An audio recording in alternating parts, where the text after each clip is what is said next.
da hora agora, ele tem já um certo lastro, e ele tem o acúmulo de uma massa crítica formada no Brasil considerável, né? Eu, de minha parte, passei a participar disso de modo mais direto em 2009, quando houve a primeira Conferência Nacional de Segurança Pública, a primeira CONSEG. E eu creio que ali, dentro da CONSEG, quer dizer, hoje, 4 anos depois, 3 anos depois, a gente vê com uma certa tristeza que boa parte não, talvez o relatório inteiro, as diretrizes e os princípios, não foram de modo nenhum incorporados, né, pelo governo federal. Quer dizer, naquela época a gente estava já sob a égide do Programa Nacional de Segurança Cidadã, PRONASSE, que teve inclusive atuações fortes aqui no Ceará, na região do Bom Jardim, né, no território da Paz. E já naquela época a gente fazia seríssimas denúncias às questões não estruturais das mudanças e apenas pontuais. Mas eu creio que, do ponto de vista do comitê, formou-se aqui em Fortaleza, naquele momento, uma grande massa crítica que foi, aos poucos, dissolvida.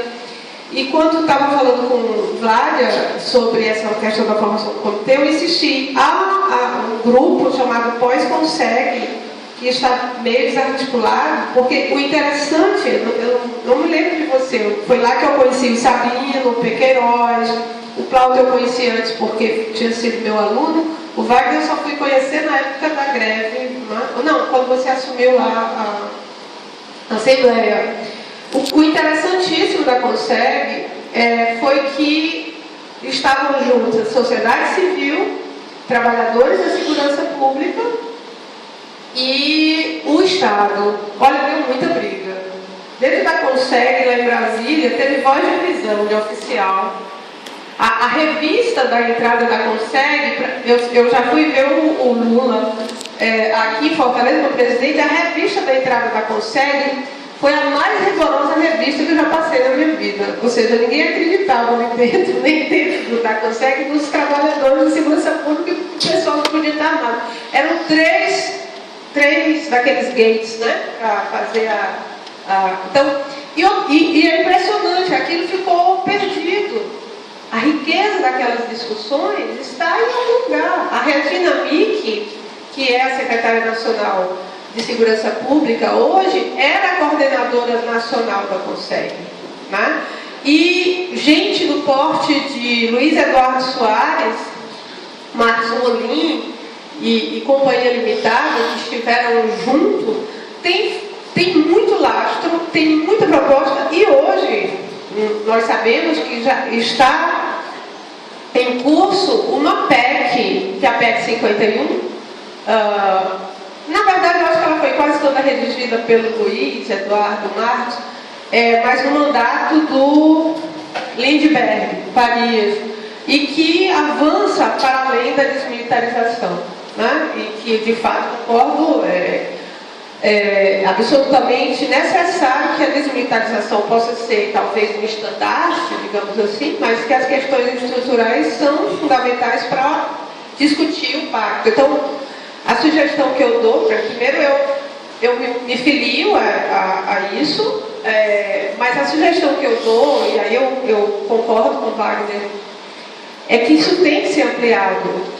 Há 2 semanas atrás saiu um artigo do Luiz Eduardo Soares com mais 4 professores de partidos diferentes.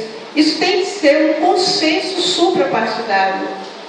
Isso tem que ser uma exigência para os nossos candidatos, os próximos representantes.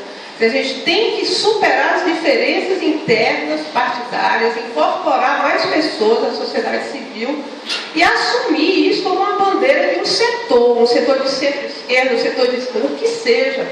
Mas quanto mais ampliado isso for, mais força vai ter. Colocar isso como uma imposição para que a gente vote determinados candidatos, uma certa banda. Costumo sempre dizer, a banda da esquerda, a banda do centro-esquerda. Isso não pode ficar sob a égide de grupo estou querendo dizer que é o caso aqui, porque o comitê está abrindo, eu acho que de uma forma interessante. Estou só dizendo que isso tem que ser ampliado o mais possível.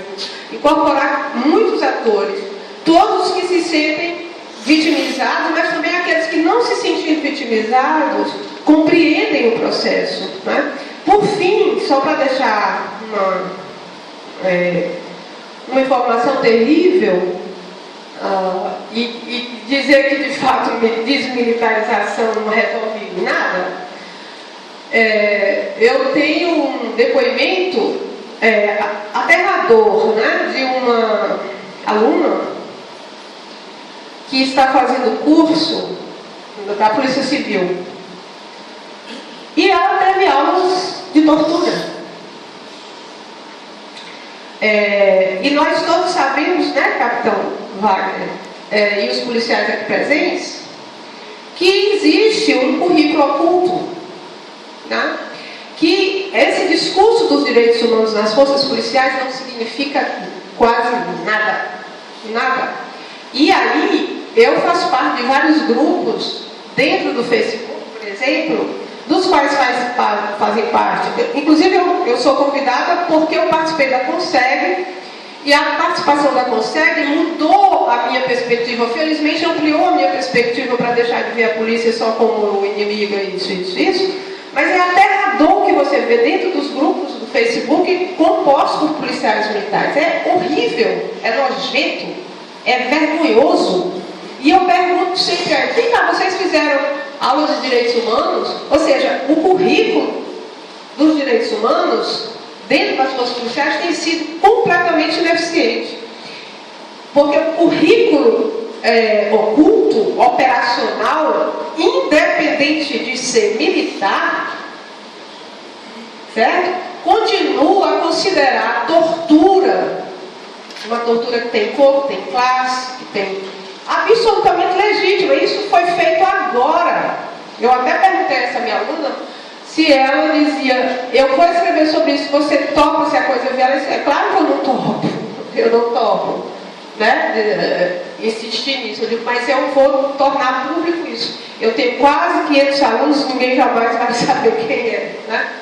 Enfim, mas é um absurdo que o pessoal passe as tardes de aula discutindo direitos humanos e discussões interessantes e vá para o operacional aprender a afogar pessoas.